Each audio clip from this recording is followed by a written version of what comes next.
we already had a sub 5-pound rifle. And so the goal has been, can we hit 4 pounds? I think we really dove into the backcountry kind of world and the lightweight. Again, real passion of mine as a backcountry hunter, and really wanted to make the best ultralight rifle production-wise there was.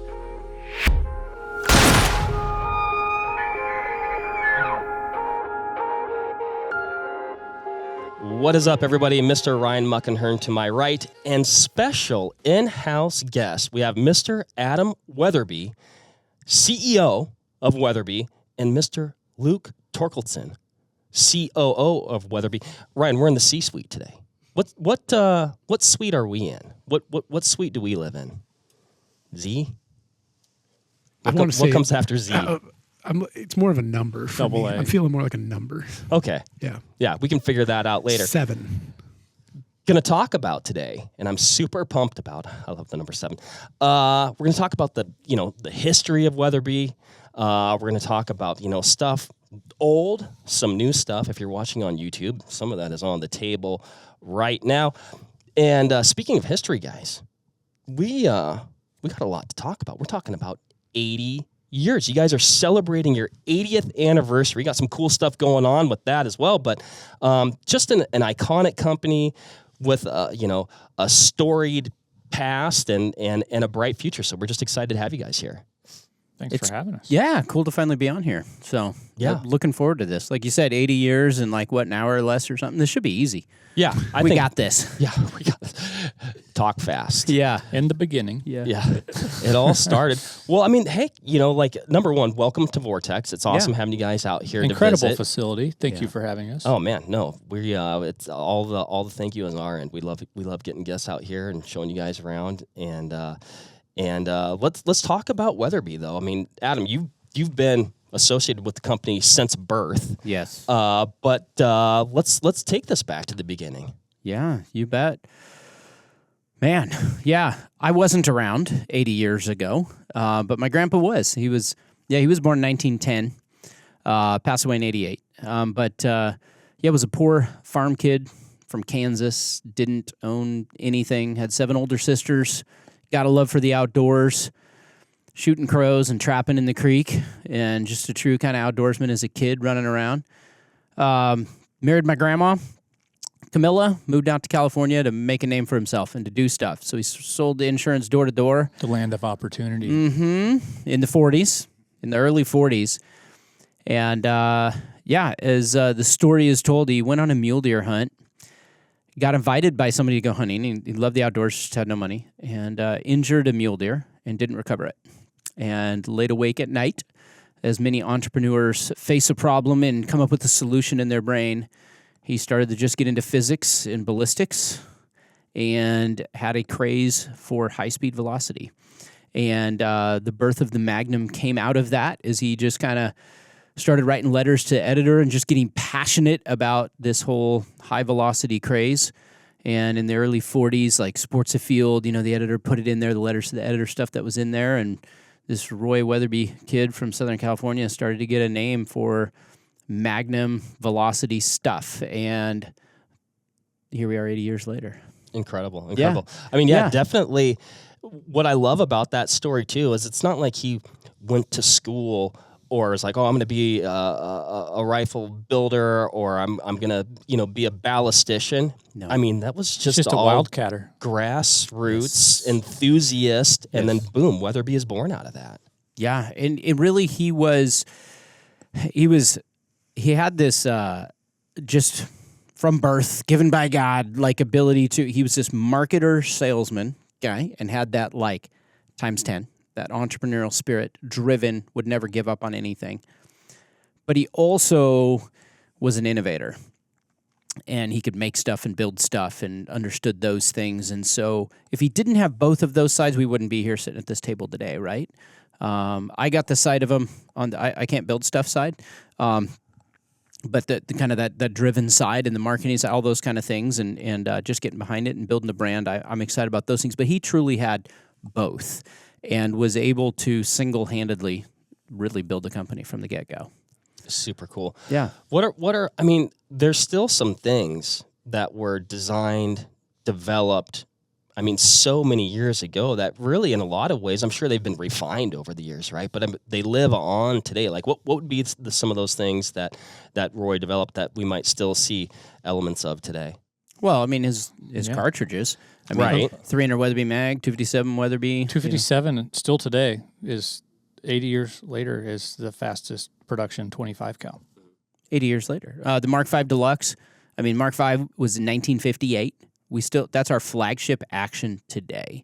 They came out in 1958, and that traditional walnut stock with the maple and spacer and that diamond inlay in the pistol grip.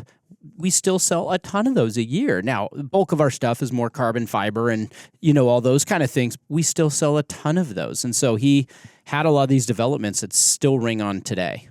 Well, and Luke, you just mentioned the 257. Little foreshadowing there. We're going to talk about something a little bit 257 later on in this podcast. Mm-hmm. It's 25. The podcast is recorded here at the end of 25. Right. And so we're going to talk about 25s. Yes, 25s. Yes. Sorry, 25s. Yes. Yeah. Super cool. I'm always amazed at stuff that really was developed in essence, quotation marks, so long ago.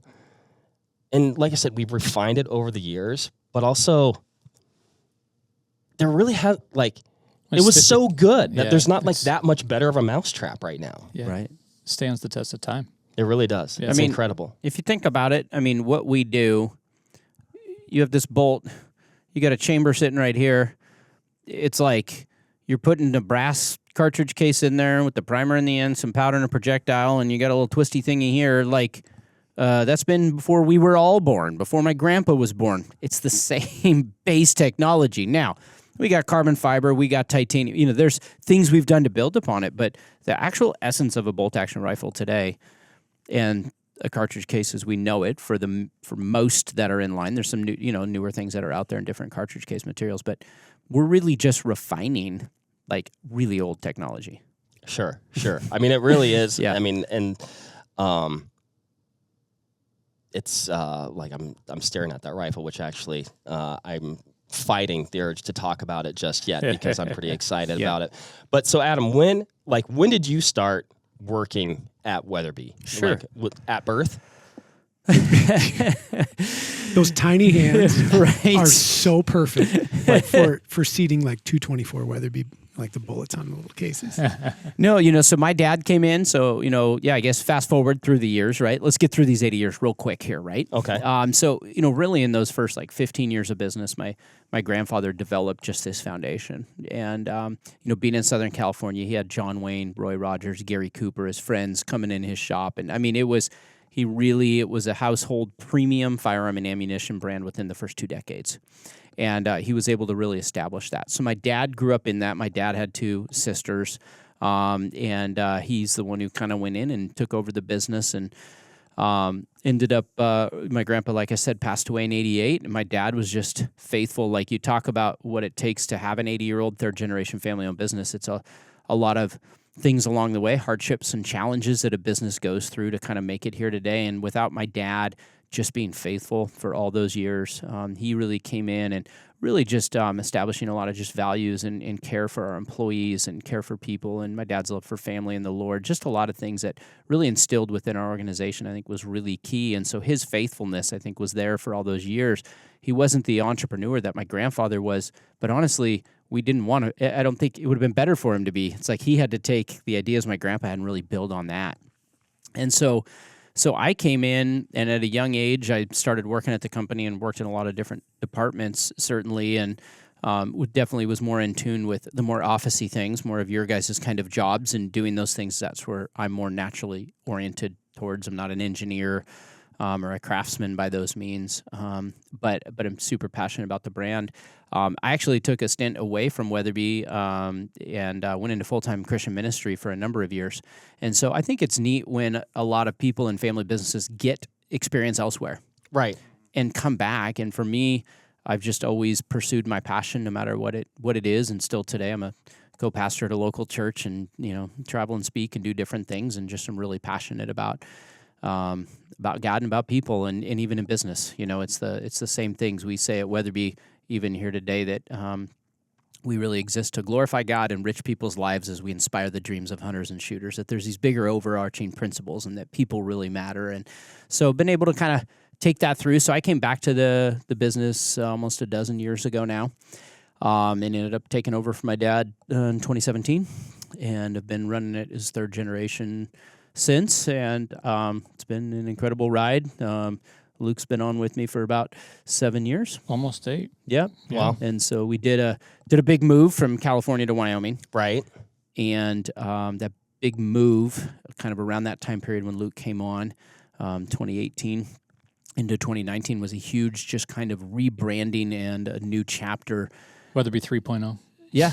No, it is. Yeah. It's that third chapter that we're getting to tell, and being in a new place. Our business doubled in size after the first 3 years of being in Wyoming. So to take a 70-something-year-old business and be able to do that means we have an incredible team in place. We're in an incredible area. Big game hunting galore, birds, you name it. We have access to all those things. State that's very friendly to the Second Amendment. That governor personally recruited us, so we're there, and we were able to have this restart, bring a lot of manufacturing in-house that we didn't have out there in California just due to logistics and regulations and cost. Sure. And so we've just been able to pull the lid off, and what I'm able to do is take the foundation that my grandpa set up, that my dad built upon, and now it's wide open, and I think we're starting to see some of that potential. And so I'm just thankful for the generations that went before me, and I'm thankful for our team now, and that kind of brings us to 25. And Sheridan Yeah. just fits. Like when I think about it, and like what you guys do, and like the business and the ethos, is like, oh yeah, that's where you're supposed to be. It's like, yep, It feels like it. Yeah, everything just makes sense, and I think it's tremendous. Well, and it's really cool, my knowledge of Weatherby over the years, and hearing you talk about those foundational principles that are still carried forward today. Those were the foundational principles in the beginning. And I think as a company grows, gets bigger, sometimes some of that stuff can get lost. And so it's always refreshing to see those things, stay the course throughout and be at the center of who a company is. Well, those things don't change. Products will change. Materials will change. Suppliers are going to change. Technology is going to change. People are people. And so caring about those core values, I think, is a thing that doesn't change, right? Well, and then talking about your move and the timing from California to Wyoming, and like you said, opening up the lid. I mean, to me, it seems like just a convergence of, technologies are getting better, materials are getting better. Like you said, you guys are in, Weatherby, version 3, introduction of the backcountry rifles, and just, carbon fiber. Ryan, I love carbon fiber. You love carbon fiber. It's a wonderful material. Yes, Mark's carbon fiber. Have you been to our place, Mark? I can't remember. In Sheridan? Every time I'm driving to go Yes. hunt and I drive by or get fuel, It's like the middle of the night. it's generally the middle of the night, but my car, I want to pull It's it. I'm like, like, a magnet. So we'll have to make the trip out there and visit you guys here. Yeah, I think if you look back at just the last 7-8 years, January of 18, we announced the move out of California, moved to Wyoming. In the middle of that, Adam, I was hired, but Adam's like, we gotta keep innovating in the middle of this move, which was tough because that was a full-time situation trying to get out of California and into Wyoming, and so we completed the move June of 19. And then September of 19, we launched the first Mark V backcountry with the 6.5 RPM. So all while we were doing that move, we were trying to figure out how we could kind of update, bring the next generation of products out.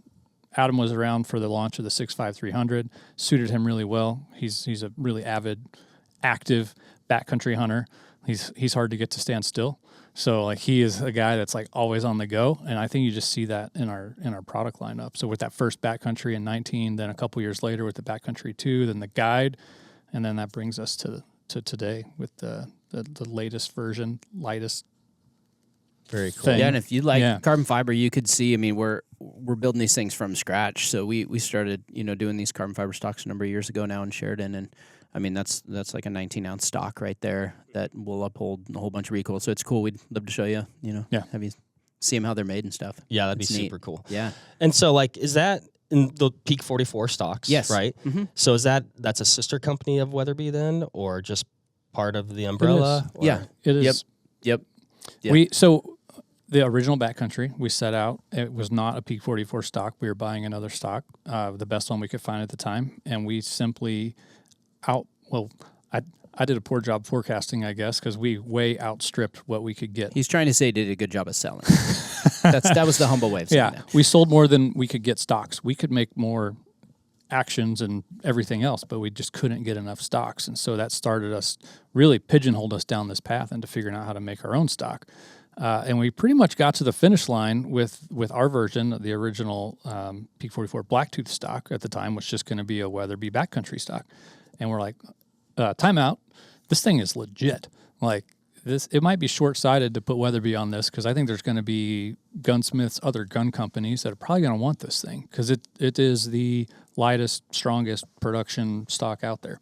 I just restocked a different rifle with it, and like it is sweet. Yeah. Really, really like it. Well, that's what we wanted to be able to make both stocks and other accessories and just kind of branch into some things. So to have this separate brand, Weatherby's core focus is firearms and ammunition. Peak 44 is going to be on the non-firearm and ammunition side of doing a lot of those things. So it allowed us to kind of branch over there. We're still stuck. And let them for different actions, all that kind of stuff.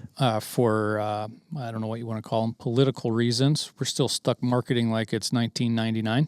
Sure. We can't do the social media boosting. We can't do any paid anything on the digital side of things. So with Weatherby, but with Peak 44, with not a gun company, it allows us to do a little more modern marketing, a little more sweet freedom there. Yeah, Yes. exactly. Yeah.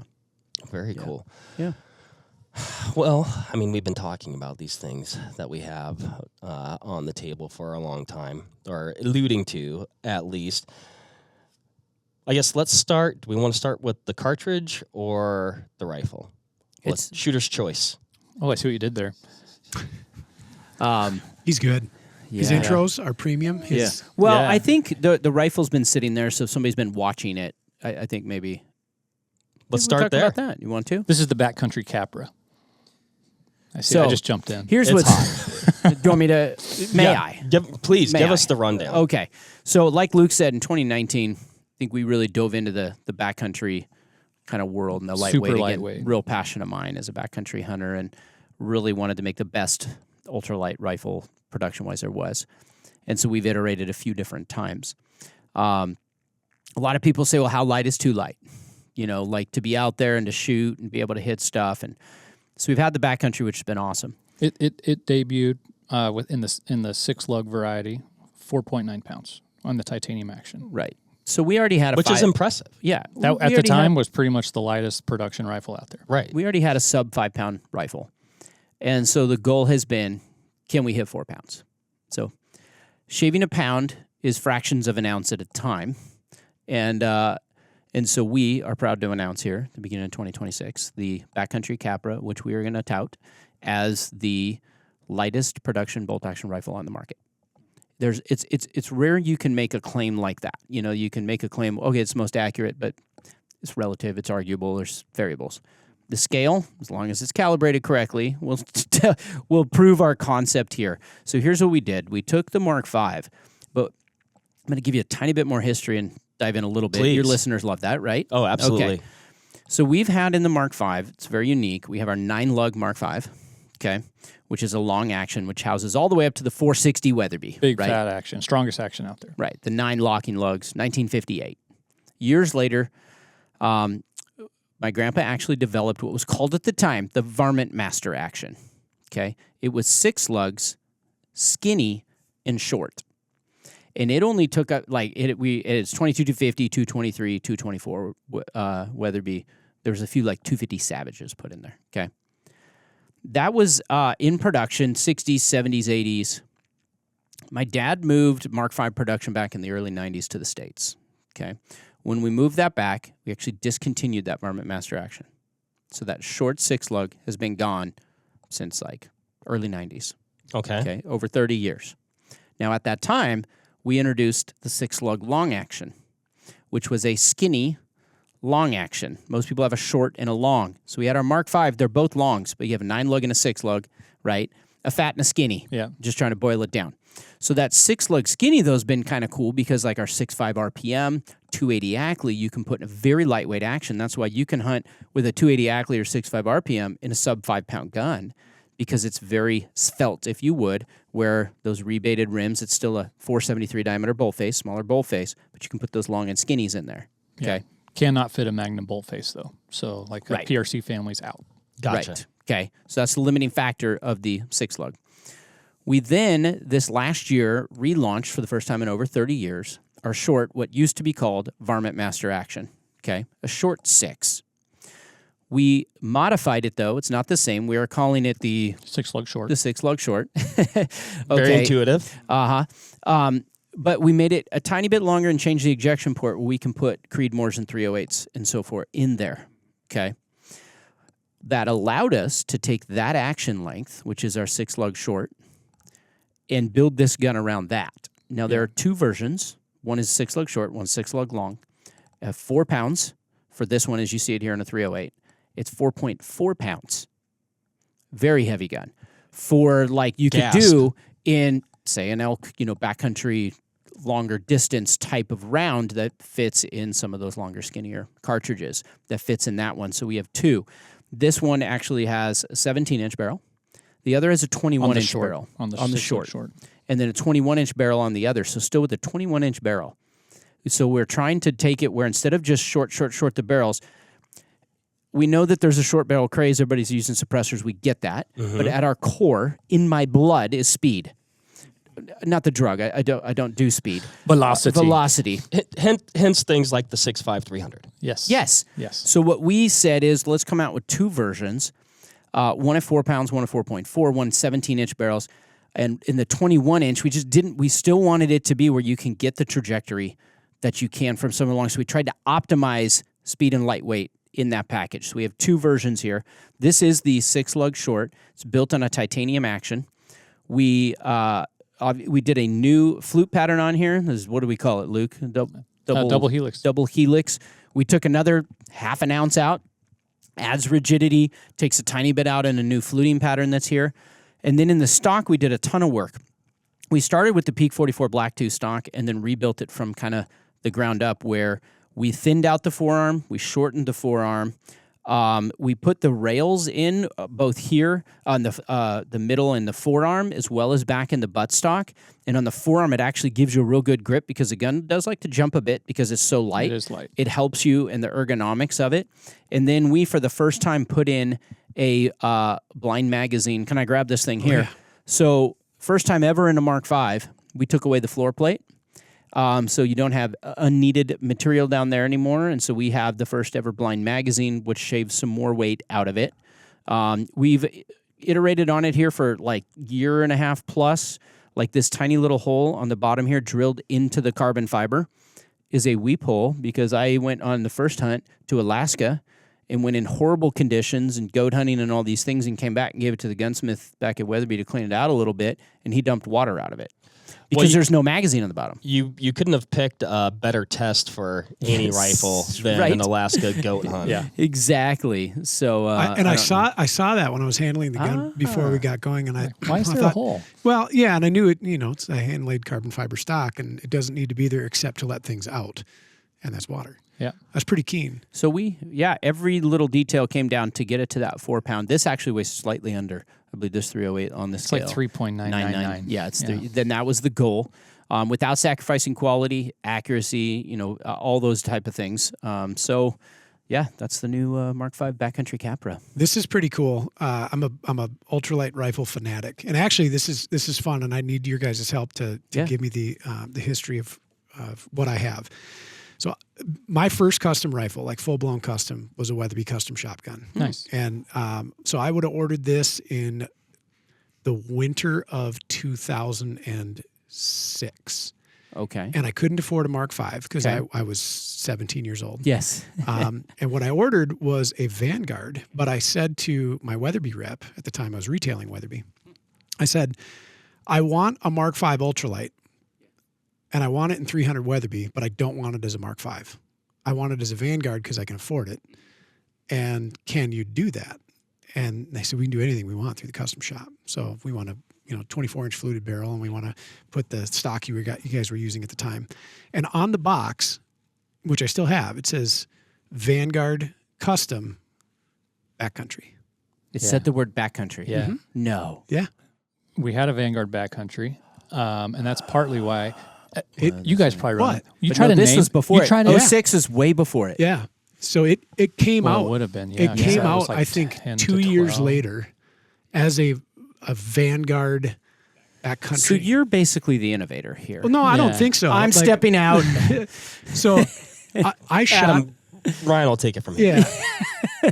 I shot that gun so much. Okay, a couple things. I was obsessed with your grandfather's thought processes on cartridge development relative to the time that he was doing it. Because like the fastest, meanest thing on the market commercially available was 300 H&H. And when you look at what was also available on the market at the time, it was like .6, and that was the next closest contender. And he did the treatment to the H&H case that, I mean, the double radii shoulder is unique to you folks, right? Nobody else is doing that. But like reduction of body taper, a perfection in neck length and this new shoulder dimension. It took a long time before anybody caught up to that. And when I was researching cartridges, and the impetus was, I had booked my first mule deer hunt, and I was positive I was going to be inundated with 700 and 800 yard shots. Yes, right. And like every 17-year-old kid thinks you're going to run into. And it was down to 2 cartridges. It was 257 and it was 300. And Ryan, we always talk about this, but at the time, I mean, you're younger than I am, but when you're 17, rangefinder's even a thing? I had one, yeah, but Okay. it was like good to 350 yards. Yeah. But that was not what was in my head. No, What but was also in my head was more power, baby. more Yes. power, baby. Yeah. And I mean, really, the only way to overcome a longer shot Was was more power, velocity. baby. Yeah. And Right. so that, Optics technology was not there at the time. yeah, my capacity for understanding was also not there.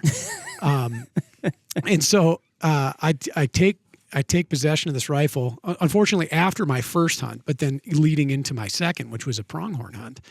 And I worked up a load for it, of all things, 130 Barnes TTSXs at 3650. I had them going into the 37s and licking 38, but the recoil was untenable. I couldn't control it. Sure.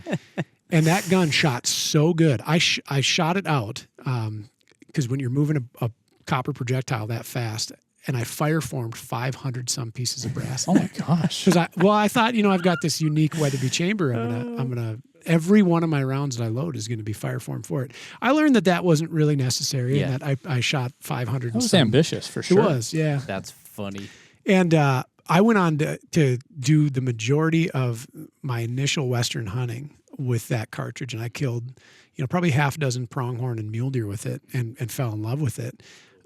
We used that rifle for recoil testing here. The last time I shot it, I had to hang a new barrel on it, and so I spec'd a barrel from a manufacturer to match identically the contour and dimensions of the original. I still have the original. Rehung it, still the same chamber, cool. 300 Weatherby, and it's a super cool gun. And I've had a pile of Mark Vs over the years as well, and sold a ton of them. You were, not to back up everything, but this is a cool story, and I'm sitting in front of Adam Weatherby. So You probably 19 years ago when you got that first Weatherby, you probably didn't think you'd be sitting here. Huh? no, certainly didn't. Yeah, that's cool. I will say also, pushing those 130s out of a 300 Weatherby, that definitely is the Weatherby spirit. Oh yeah. Yes, And my grandfather would be proud. Yeah, Ryan. and Yes. I'm going right. to tell you, I had a lot of people at the time. They're like, "Kid, you're nuts! Like, what you need to be shooting is a 210 Berger VLD." And I said, well, why don't you run the numbers? I said, why don't you tell me when your trajectory advantage eclipses mine? And then they look at their data sheets and like, oh my God, it's like 700 yards away. And it's like, yeah, 3650 is fast. Yeah. And I'd load 175 LRXs into the low 33s as well. And that was a demon of a round. But just to tell you a cool story, I had this really interesting customer. He's still around. He's kind of he's a big deal. I won't use his name. And he said he was a gun guy, but like a late onset gun guy. And so he was introduced to me by the gun shop that I worked at. And he had a fair amount of money to throw around, and he says, "Hey, I want a really nice gun." And I said, "Well, what do you want?" And he says, "I don't know, something that's just unique to me." And I said, "Okay." And a couple challenges. He's very left-handed. And to quote him, severely left-handed. And I said, "Okay, that limits a few things." And so we're going through the regular channels of custom shops from people who exist on the market at the time, and everything's pretty ho-hum.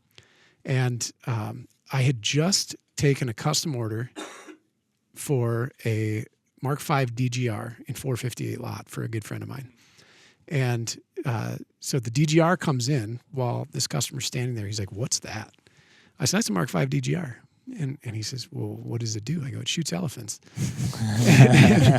and he's like, "Does he hunt elephants?" I said, "No, but that's not the point." Yeah. And he says, "Where do you get those?" I said, "That gun came out of Weatherby's custom shop." He says, "What else do they do?" And I had your print catalog, and I'm opening it up, and I get to the laser marks. And he's like, "What is that?" I said, "That's a Mark V laser mark. I've never sold one. I've never touched one." He says, "Can you get those?" I said, "Yeah, we can get anything through the custom shop." So I called up my rep, and I said, "Hey, I've got this guy. He's severely left-handed. He wants a laser mark, left-handed." And he's like, "Oh, okay. Yeah, I think we can do that." And so I said, "Tom, what caliber do you want it in?" He goes, "What should I get it in?" I said, 300 Weatherby. He said, "Okay." So he ordered one. And it came in. It took some time. You guys hung a piece of walnut on there that was just exquisite. And he gets it in. He's like, "This thing's cool." He's like, "What other calibers do they have them in?"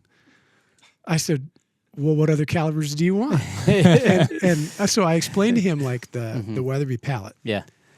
I want one of everything. Good customer. Yeah, well, super great guy. In left-handed too. Every one of them. Yes. And so Severely. we ordered everything, laser marks, All on that Weatherby 9 mark. cartridges. Yep. And he was just pleased as punch. I never asked him if he shot the 460.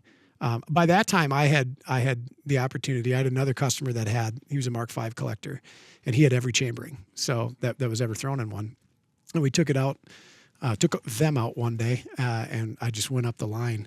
I felt 378 or 416 was worse than 460. 460 was more. Agreed. It's a softer. The Yeah. 378 is just somebody punching you in the face. Man. Yeah. It's a lot And of I'd been working up to that, and 338, 378 was rough. 378 was like, whoa, what happened? And 416 was pretty violent, but 460 wasn't terrible. So that was really cool. And to my knowledge, I haven't connected with this guy in over a decade. I've been here 11 years, and I bet I haven't seen him in 15. But I believe he still does have that collection of lefty laser marks. The custom shop might actually have a picture of him up on the wall right now. Right. It was super neat to be able to kind of help broker that deal and then end up with it. But that's cool. Yeah, and I've got a super big Game Master in 338.6. I actually have it here just because I've taken it home for a while. So they're neat rifles, and there's always a fun bit of like history and some mystique and exclusivity behind every Mark V because everyone's pretty special. But this thing's pretty wild. I'm looking at this, and I'm looking at some of the very high end and eclectic ultralight rifle builders, and I'm hearkening back to Mel Forbes, and I'm looking at kind of what he did. Ultralight arms. Yeah, sure. And like this beats that by a good punch. Well, and it's going to beat it price point wise. And that's what we've really tried to do a lot is because we have that reputation, that guy that you were just talking about, we meet so many people like that we try to offer a lot of custom features in things like this at an upper production price. And so sometimes it's going to be half or a third as much as you'd get for similar performance or specs. And that's tends to be our sweet spot. We have a lot of things that are sub $1,000 as well, and both the shotgun and rifle line, and we sell a lot of those. But that's kind of our sweet spot is let's take what those custom guys are doing for $5,000 to $10,000+. Let's put that in well under that and package it up in something. And this is an example of that. And speaking of that, what is this going to retail for ish? It's about $35. Right. And you start breaking down the components, and that's a very reasonable number. I promise you can't, with what's on shelf right now, you can't build a gun that light. not without massive concession. You can't do it. Period. It's No. it's a function of the action itself. I mean, there's nobody that has a svelte action like that, and that's where the majority of the weight savings comes from. And Luke, that's- when I mean, it's really hard. It's difficult to like describe how light this rifle feels. We're getting them out of the vehicle, and Luke hands it to me, and Empty case. I'm like, yeah, Luke, I don't think it's in here, bud. What, And We do that still when we're loading up this year. Like, is this just a stock? What's Yeah. there are rifle scopes that weigh more than 4 pounds. this is true. Yeah. So what's really cool about this, and something that you hit on there, Adam, is it's production rifle. There's nothing like if you get into some of these like very boutique, mega ultralight custom jobs, like there's a lot of proprietary stuff going on that there's a challenge there in that you can't get a replacement follower if yours breaks. Yeah. Exactly. If your bolt handle comes off because the braze was incorrect. Well, the feed lips on the internal mag are probably hand bent. Yes, you know? correct. Yeah. No, this is production, and just like you guys, built a lot of your business around customer service. We got a team that's back there taking calls every day, and we're ready to service our customers too. So we stand behind things, try to make it right the first time, but we'll stand behind it too. So it's, you're right. Yeah. By being production, there are advantages. Yes. Than being custom. And it's not something that, like, as somebody who is a builder and thinks about these things, there's nothing weird or alien about it that gives me trepidation. It's a Mark V 6-lug. Sure. And it's got a carbon fiber stock, a Trigger Tech assuming trigger in there. That's correct. And it's like ready to go. And again, I promise you, if you guys are sitting at home and you're like scribbling out components that you can buy on the open market, you cannot build a 4-pound bolt rifle that is a repeater. Period. Yes. You can't. And it's still guaranteed sub-MOA. Yeah. I mean, all those things. I had a 6.5 RPM dialed in on the 4.4 pound version this year. Took it, on a few different hunts, but a big mule deer backcountry hunt. It took a short action one, did an ibex hunt over in Turkey, Bezor and stuff. That was awesome. And then Luke took the 280 Ackley on an elk hunt this year. So just having such a compact, lightweight gun. I was on a solo elk hunt 5 miles in, which I had some help come in. Some good friends come to help me pack out. But I mean, that makes a couple pounds makes a huge difference. Oh, it makes a big difference. Huge difference. And you were shooting the burgers out of that, I think, was. right? Yeah. In that, what kind of groupings were you getting in that rifle? Oh, it was nearly a same hole gun. Like I was very My 6.5 impressed. RPM, I was dialing in. We have steel out to 1,000, at our ranch there, just a couple miles from our factory. And so I was out at 700 to 800 yards with my 6.5 RPM, consistently sub-MOA, at that distance with a 4.4 pound rifle. I had it suppressed in about a 20-ounce scope on there. And I've shot it, with the break with those larger ones. I mean, it is light, so when you come back to that question, but kind of in the design of it, we tried to make it, very shootable all the way through. But that obviously, there is a point where it's like, if you want that light, then, There's going to be a concession there, but you're also... You're buying it for a particular It's not a set of PRS gun. attributes. I'm not going to go shoot a PRS match. No, and that's something I think if anybody shopping for any kind of ultralight rifle, like those are the things you have to respect about the design. It's not for 20-shot strings. No. That was not the point. 3 max. Yeah, this 3 is a max, gun. and I'm going to carry this thing around for a week with likely a bunch of other gear on my back as well. Like you're talking, I mean, shaving fractions of ounces throughout your entire kit adds up. Yeah. If many you've ever pounds. cut a toothbrush in half, this is the rifle for you. And like you said, it may be a little bit snappier than some other options out there. Like obviously you guys have engineered this to be extremely shootable at the same time, but hopefully you only have to shoot it once, or like you said, maybe max 3 times. But to carry it around for an entire week, to pull the trigger one time and make one good, accurate shot, I'll deal with it. Yeah. Absolutely. And sensible cartridges in this action format, and then in the 6-lug as well. Like 280 Ackley's actually a lot of cartridge. Yeah, it's it a is. tremendous amount of cartridge. It's a lot for this gun. I was showing Mark the ballistics on my phone, my app, and it's a 700-yard gun. Mm-hmm. Oh, absolutely. Out of 4.4 pounds. Yeah. So, Right. And we got, in the short 6, we have the 6.5 Creed, the 25 Creed, the 308. 308. There's one more. 22. Creed. Sure. Yeah. Yeah. That's a hot cartridge right now. Yeah. People It's going well. Yeah. Yeah. but they're all very sensibly paired, right? And I think when you're looking at a gun like this, like it's an expert's tool or it's an enthusiast's tool. All the chamberings, maybe notwithstanding 22 Creed, but on up, right? They're designed for big game hunting. Pick the right bullet, and respect the fact that it's not a 12-pound PRS rifle, and it's going to pay you dividends when you carry it. So this is pretty neat. I haven't gotten a hold of 4-pound rifle. What's in the Vortex line? What would be your go-to scope on this? Mark, I'll let you go first because you already know my answer. Well, I mean, I'll tell you what I would go with, and I think it does suit this rifle quite well. But, Sure. I would go with a Razor HD LHT 3-15 by 42. Yes. It's got a capped windage, exposed turret for dialing. Okay. I think is that 19 ounces? 19 Yeah. That's perfect. And it's like lengthwise, 14. yeah. I mean, so it's very complimentary of Yeah. any sporting rifle. And that's perfect, especially, it might depend on what cartridge you get it in as well. Like I had the 6.5 RPM and I'm going out to 700 yards too because, Right. I had some good stuff on that. So I'm going to want something in that realm. You can get out there and shop around for something tiny bit lighter or smaller, but you don't want to limit yourself with that optic. But much bigger, it's going to feel maybe a little right. lopsided. That would be the top end of Yeah. size, weight, and scope, but it's still a lightweight, fully featured. Yeah. you At know, 19 ounces optically- with mounts, you're going to be 6.5 pounds max with Right. a sling, and probably a can. You're well under 7. No, and, I you- think- and you've got a fully featured, top tier, Yeah. long range capable rifle scope. Yeah. You're just gonna be able to do anything you want. Yeah. Yeah. Now, as a shameless product plug, I would be putting on a Viper HD 2-10 on here.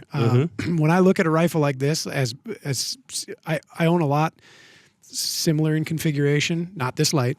My lightest production gun's 4 pounds 11 ounces. That's a big difference between 4 pounds. Yeah, Mhm. it's like 20% less pounds. Yeah, What's that Viper 2 to 10 weigh? it's rated about 18. 18. Yeah, Okay. but it's very compact. Yes. And for me, I've always been a low magnification guy, Yeah. even in the West. And big simplicity.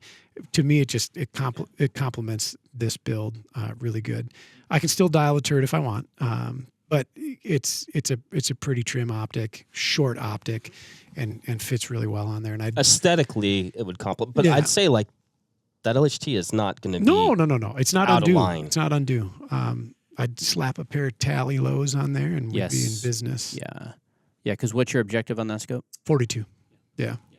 Actually, probably go extra lows because of the novel bolt throw of the Mark V action. Yeah, 54 It's true. degrees. Yes. Yeah. Yes. No, it's really low. And then the other thing, too, obviously, is you don't have, depending on where that objective comes up, obviously to get this light, it's not a carbon fiber barrel, even though everybody says, well, carbon fiber's Doesn't need lighter. to be. Well, that's more material around the steel. But anyways, on the stainless steel. So, I think you're able to get, because that taper, that barrel goes down, you're able to get a pretty low objective or low rings on there. So What is the finish on the barrel? Cerakote. that's Cerakote. Okay. That's what I thought.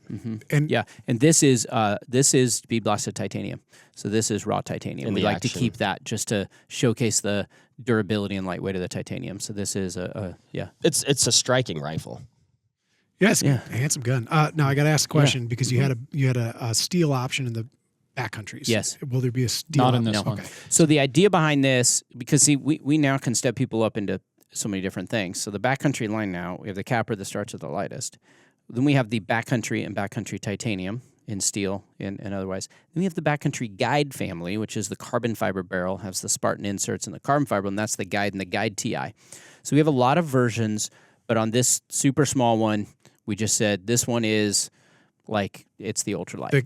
The kitchen sink of Yeah. treatments. Yeah. That's correct. Well, Yes. and like you're saying, if you want, Yes. that other product does exist. Correct. Yeah. So for So sure. barrel lengths are all across the board. We have, carbon fiber or not, longer, shorter. Through that backcountry family now, starting with the Capra being the lightest, we just have this full kind of assortment of 3 different actions and lefties as well for your laser mark buddy. Call them up. Not in this Not one. in the Capra. Yeah. Not in Capra right now. Sorry. It's a close one. But in some of the backcountries, we do. Someone just got excited and then immediately let down. Yes. Well, they can figure out how to use the other hand Yeah. correctly. It is called the right for a reason. Adam, with the 25 RPM out of the 21-inch Oh, barrel. just- Wait. I meant- whoa. Mark. Do you 6.5. realize what you've done? I meant 6.5. 6.5 RPM. So are we going to talk about other things now? What's your question, Stop. Mark? I was going to say, out of the 6.5 RPM with the 21-inch barrel, Yes. what kind of velocity were you getting out of that? Right. So because right now what we did is obviously we started 24. We went down to 22 inch with the 6.5 RPM. And by going to that 21, we felt it was pretty doggone close to the 22. And so I've been, like this year I had scoped up 7 different rifles with different barrel lengths for all my hunts that are new and they're all different. So while he's doing gonna that, resort to this. on the Tweety Ackley 21-inch barrel, I was right at 2,800 with a with the 21. with the Burger. Now I'm going to do it on the bullet weight. 168. Yeah. Then that's cooking. So, yes. Yeah. Yeah. So I mean, I 700 was yards. I mean, there's no flies on that. I was a 6.5 RPM with a 156 Burger. Big bullet. Okay. for- Oh, wow. So big okay. bullet, so it's going to seem slow. Right. Okay.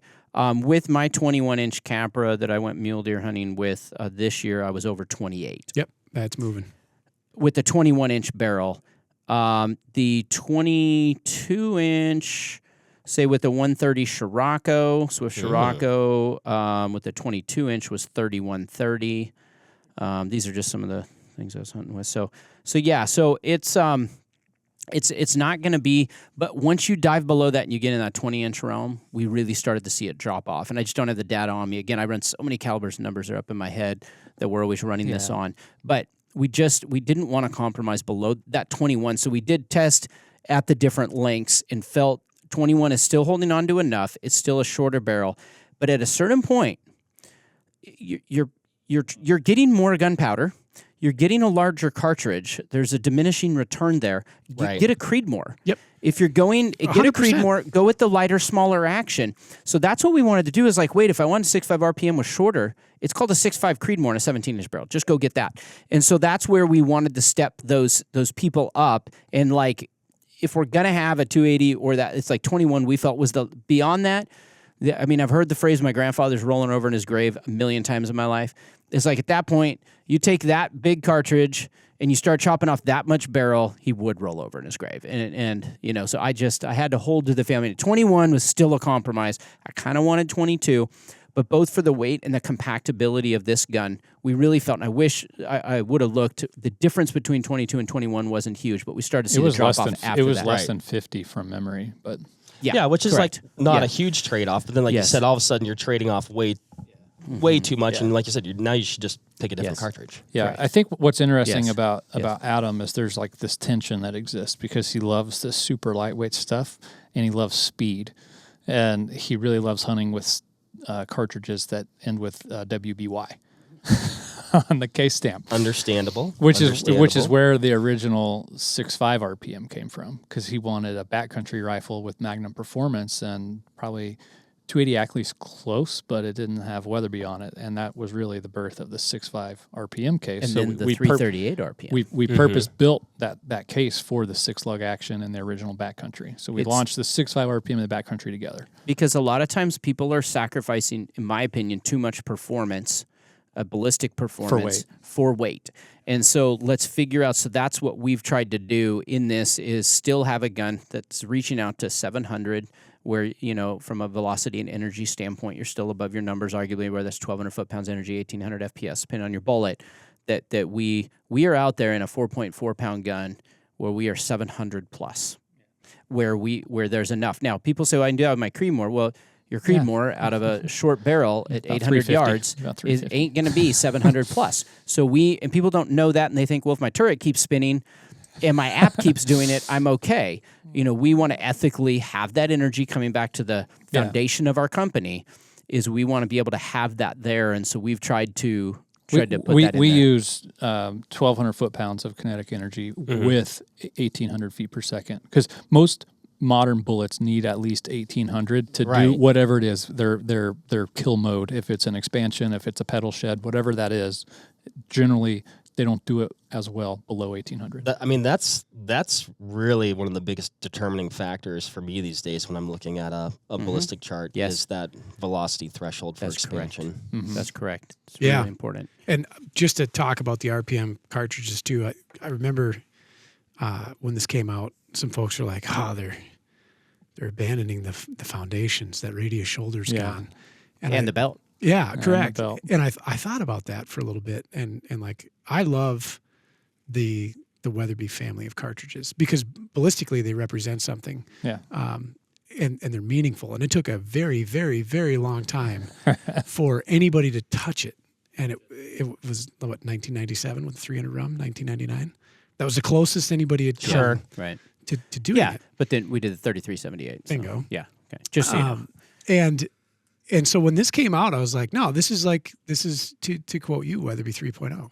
Like here we're taking. It's the next step. The spirit is there. It's just the next It's evolution. just a new way to do it. And so it doesn't have a belt or a radius shoulder, but that's okay. It's something very new and very unique. And I fell in love with this cartridge. Mark brought me the first example of 6.5 RPM to shoot. I got to see the cartridge probably maybe a year and a half before. Something You had the like rifle? that. Yeah. But you brought me I think it was an outfitter, or it was a. No, it was a backcountry. Oh, was it? Okay. One of the original backcountries. yeah. And I got to play with it, and it happened to be this loading. This is a 127 LRX, and I want to say my 5-shot chronoed average was 32.27, and I've got a 280 Ackley. My hunting partner's got a 6506 AI, which is similar in dimension and performance, but extremely proprietary. Yes. Does not exist, and this was the encapsulation of all that performance that I wanted. Right there. Yeah. Or the 6.5 that existed, but it's longer. So there were a lot of things. And I think what I like to say is it's purpose built. Yeah. So they're like, well, you abandon it. I'm like, yeah, but we already have the 6.5 300. So if you want the fastest 6.5, get 6.5 300. You want the fastest 30, get the 33.78. Yeah. So we already had that. This is purpose built. It's going to have less recoil. It's going to be more efficient. It's not going to burn out a barrel as quick, and you're going to put it in a lighter rifle. So it's purpose built. You want the fastest 6.5? Go buy 6.5 300. Yeah, we already have that. So it's purpose built, and we're building a family of cartridges. Drum roll around the RPM. We did the 338 RPM a couple years after the 6.5, and then now, as I softly alluded to, unless MC Ryan magically cuts it out, little cartridge Freudian slip, whatever you want to call it, the 25 yeah, we're necking it RPM. down. Yeah, so Which again, part of the very reason Weatherby. we wanted to be here with you guys is I think when the 25 Creedmoor came out, you guys were talking about that, and you guys actually mentioned on that podcast, what would be the perfect quarter bore is the 25 RPM. Yep. now And we were 2 years into the project, so it was not your idea. No, it was almost done at that point. And Ryan, how do royalties work? I'm trying to. It's a handful of these bad boys. we have prior art. Yeah, we were talking about patents earlier, so I'm going to go quick, backdate a Post-it note. yeah. Okay. So yeah, tell us about the 25 RPM then. Yeah, well, we already have the fastest 25. My grandpa came out with in the 40s, 257 Weatherby. So we've been the kind of championing the quarter bore for 75, plus years. So we were already there, and it's the fastest. I pause for a second there too, because there have been so many people that are like, I want to run these higher BC, longer projectiles and 257. And there's really just started to come out. Yeah, and there's multiple challenges with that. One, historically, it's a slower twist barrel. Two, and more importantly, Our 257 is slower twist. we have magazine length issues because of the SAMI cartridge overall length spec. And even to get more technical, the bolt slot in which the bolt throws back.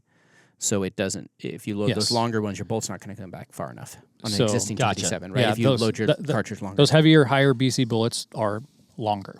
So there's just actually not physically room in the magazine. You could single feed, whatever, but there was challenges involved with 257 fast twist, if you will.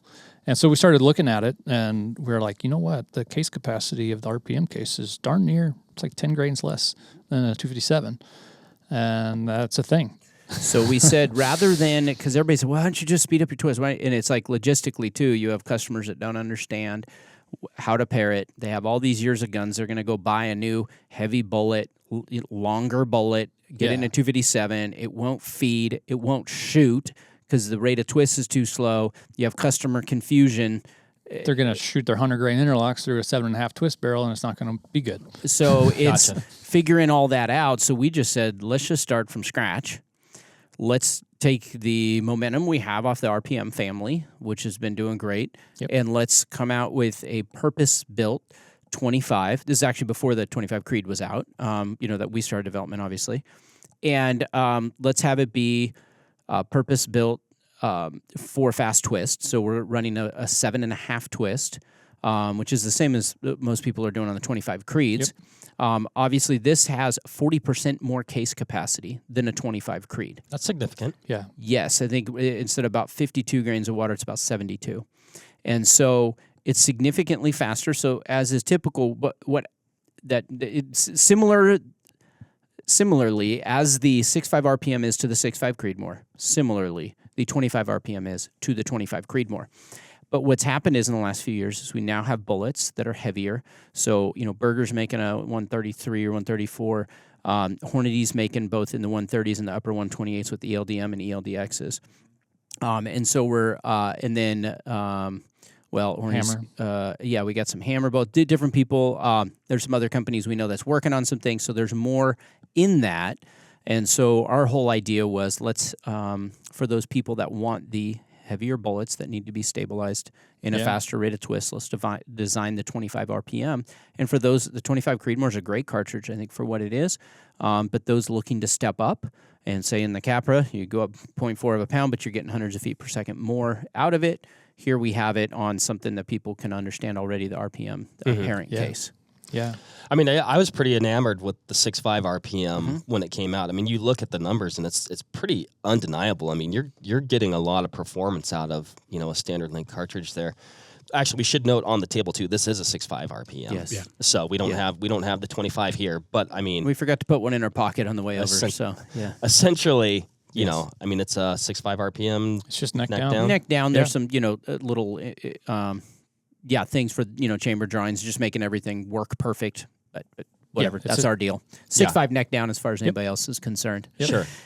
To be a 25, they've been very accurate. We've been hunting with them kind of all this year. Been killing a lot of stuff with it.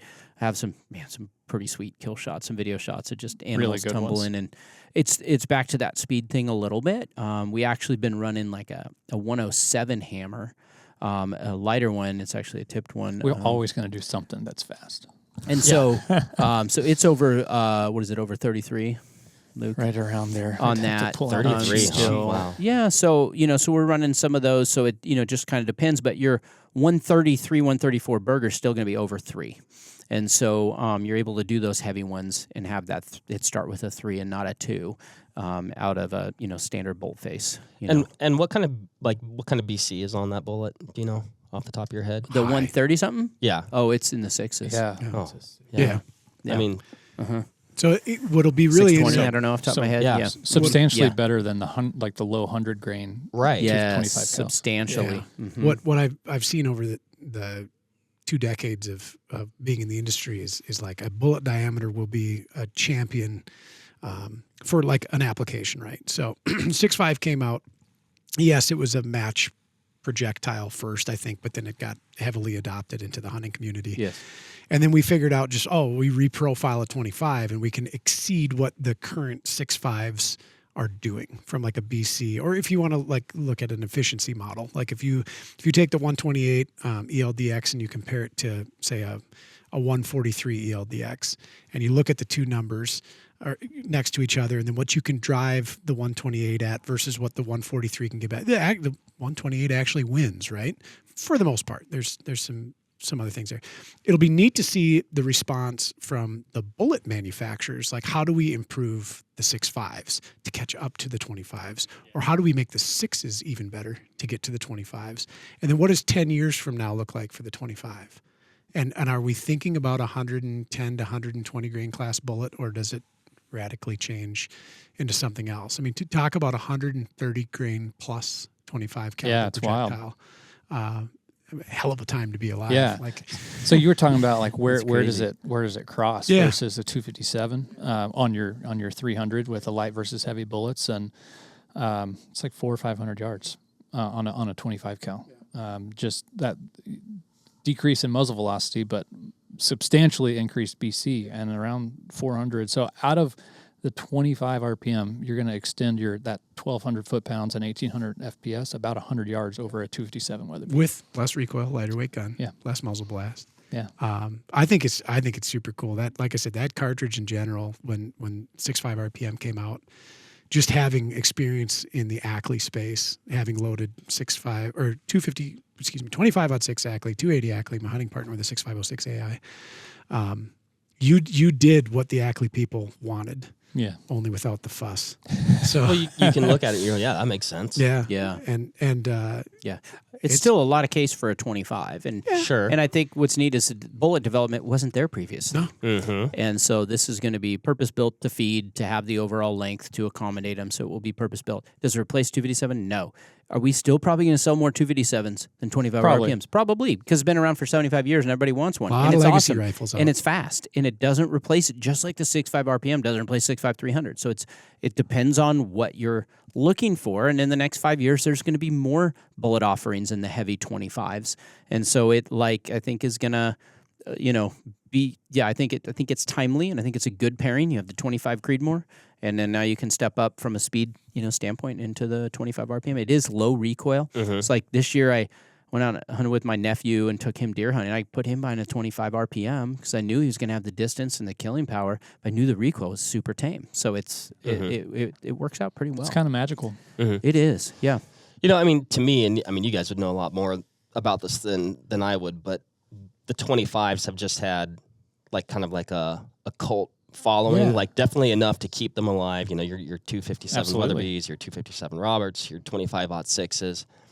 But I feel like we've hit this merging of technologies where 25s are going to be maybe a little bit, like you said, you got the 25. It's just going to be more of a mainstream. Yeah. Well, I think, bullet diameter. and you go through some phases. We had a 6.5 craze for a number of years. Oh yeah. That's what I've been wondering. Lately, is this- we've had a Yeah. pretty big 7 There craze. was been a 7. We've Yeah. had the 7 PRC and the 7 Backcountry, and there's been some things. And now with Hornady's introduction last year and our introduction this year, the 225s purpose-built around the heavier bullets, I probably think there's going to be a little 25 craze that's going on. And they're just, because there's a lot less there. There's way more in 7s or 6.5s, obviously. There's far fewer in the 25 realm. And so we think it's going to be fun. We're seeing it. We do custom turrets. And I'm seeing 25 Creedmoor, 25 by 47 Lapua, some 2506 AIs, and even a handful of 250 Savages and 257 Roberts and 257 AIs. And I'm wondering, when I see those turrets in there, are those guys and gals building guns on those cases? And are they fast twisting them and that kind of thing? And we can look at the bullet data, and we're seeing higher BC bullets in there, and it's sneaking in, and for good reason. I mean, you're with the bullet technology currently in the 6.5s, unless you're going to a 156 EOL or a 147 ELD, you gotta go pretty heavy to get meaningful BC advantage. You do. Whereas the 25, You're going to have a lot of these 25s with the higher BC are going to outperform those 6.5s. oh yeah, And that's what's going to be interesting, I think, to see. And we're putting it all the way across our Mark V and our 307 lines. So price point wise, it's going to be varied. I mean, it's going to be in a ton of models. So at least Weatherby and other people might adopt it as well. But we're going to have it kind of full gamut too. So anything a 6.5 RPM is essentially going to be available on a 25 RPM. 307 Range XP at $1,200 all the way up to a new Backcountry Capra at $3,600. Yeah, everywhere, kind of in between. So it'll be a lot of space there. I mean, we've been known. This is, I believe, our 17th cartridge introduction. Our proprietary cartridge that we've had, and I mean that's what we're known for. People expect it of us.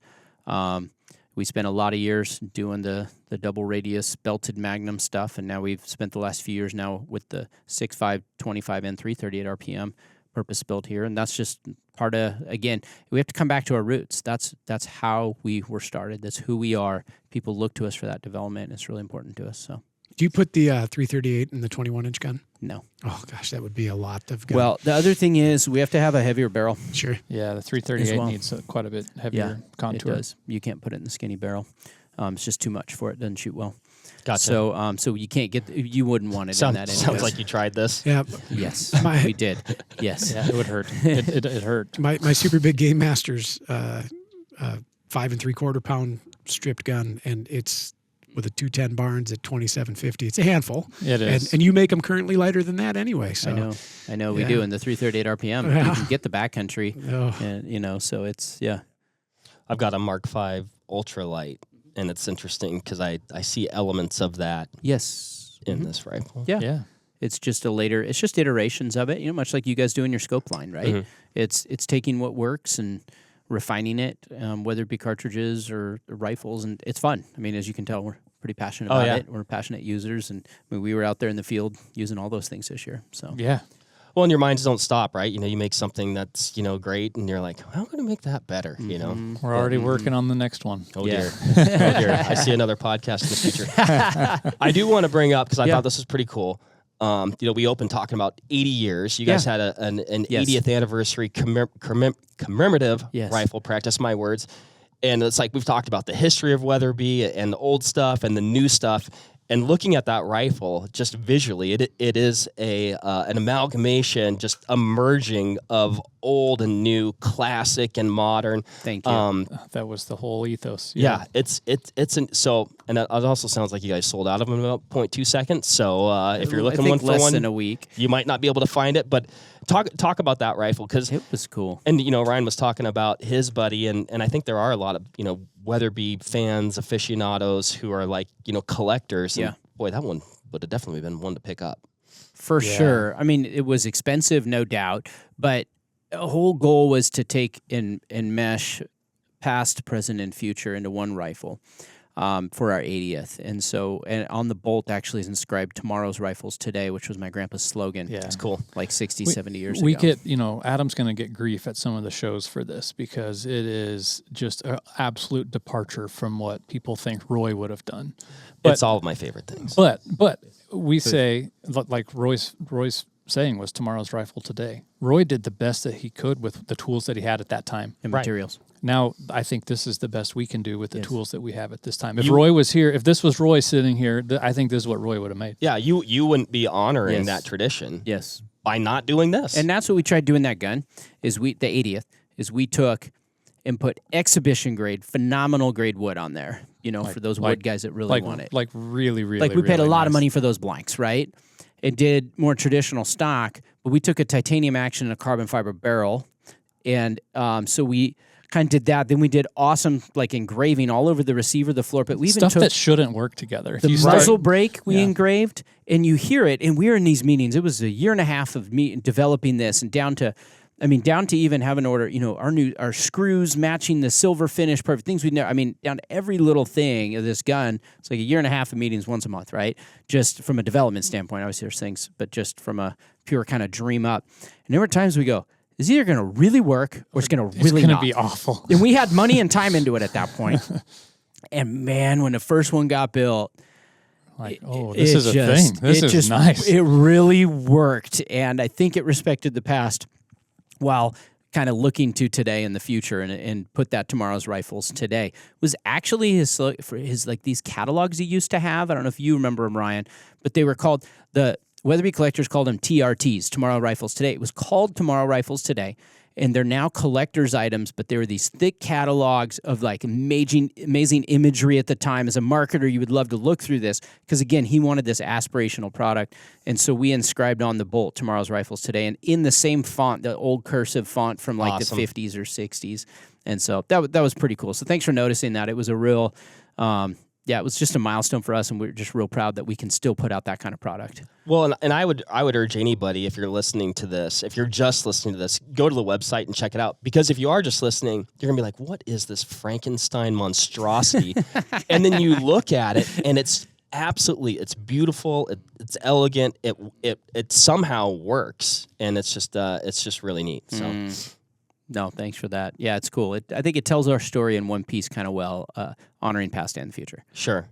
Sure. It's kind of fun. Yeah. Well, guys, I mean, did we miss anything? Probably. Probably. The answer is probably. Yeah. Probably. But I think we covered a lot. I'll tell you, Ryan and I do a lot of podcasts. We do a lot of podcasts on cartridges. We do a lot of podcasts on cool guns. We do podcasts on the history of companies and things like that. And this is like a compilation of all my favorite things. So I think we covered all our bases in this one. So I appreciate you guys stopping by and sharing the Weatherby story and sharing these new products. All really cool stuff. And, looking forward to, my goodness, what's next. But we certainly have a lot right now. Thanks for having us. Yeah, appreciate it. 4 pounds. It's a feather. Yeah, man. You won't even know you have it on. It's like a toy. It's pretty cool when you hold it, huh? Yeah, it's a nifty gun. I'm quite chuffed with that. It feels fake. Like you pick it up. You're It like, kind of does. Half 28 or 7/16 in the muzzle. It's half Half 28. Perfect. Any other spec questions, Ryan, before we go? I'm pretty comfortable with it. The the bolt is adorable.